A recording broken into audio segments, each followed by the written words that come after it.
everybody. Yeah, I am in Norway. There are no heat wave here. It is 12 Celsius degrees, guys. And it's raining and it's gray and it has been like this for days. Yeah, I hope you are okay out there in the world. Take care, stay in the shadow if you can. This weather will not change much for the better for the longest time, I'm afraid.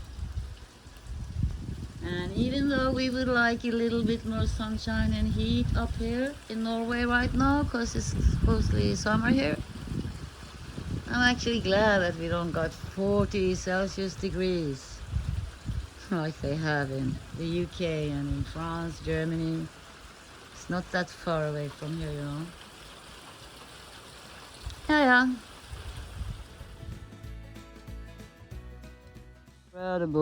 Incredible. Yeah, it is a Sunday and this is the first glimpse of the blue sky and the sunshine that I've seen for many weeks. Feels nice though.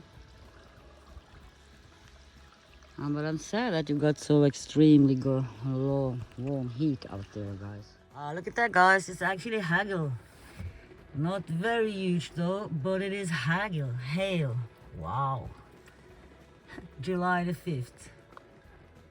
So that's a little bit of how cold it is up here in Norway, huh?